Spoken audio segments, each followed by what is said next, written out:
Hörmətli tamaşaçıları, bildiyiniz kimi ölkəmizdə icbari tibbi sığorta tətbiq olunacaq və bütün tibbi xərclərimizi məhz sığorta şirkətləri ödəyəcək. Bəs sığorta şirkətlərinə illik sığorta ödənişi nə formada həyata keçirilməlidir?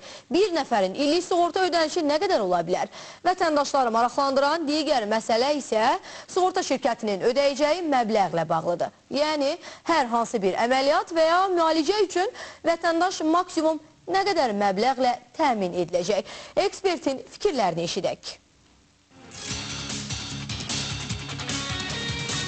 2015-ci ildən ölkəmizdə icbari tibbi sığortanın tətbiq olunması gözlənilir. Yəni, vətəndaşların hamısı icbari qaydada tibbi sığorta olunacaq və onların tibbi yardıma ehtiyacı olduqda xəstəxana xərclərini sığorta şirkəti ödəyəcək. Bəs sığorta şirkətinə illik ödəniş nə formada həyata keçirilə bilər? Xarici təcrübəni nəzərə alsaq, işləyən insanlar üçün sığorta haqları ya işə götürənin özü tərəfindən ödənilir, ya da ki, işə götürən və işçi arasında bölünür sığorta haqları. Yəni, nisbət olaraq 50%-ni işə götürən ödəyir və 50%-ni işçinin özü ödəyir.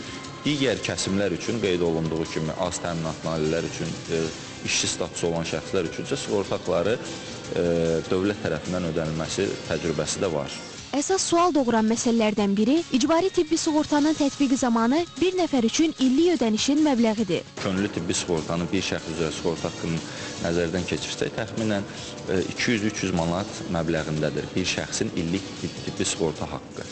Əgər bu icbari şəkildə olarsa, yəqin ki, təminatlar fərqli olacaq, yəni daha az təminat olacaq və sığorta haqqları daha az olacaq. Yəni 100 manat məbləğində, 100 manat ətrafında olması ehtimal olunur. Bəs bu məbləğ müqabilində sığorta şirkəti maksimum nə qədər tibbi xərci ödəyə bilər? Bugünkü təcrübəni nəzərə alsaq, könüllü tibbi sığortada hal-hazırda limit 10 min 15 min manat arasında dəyişir.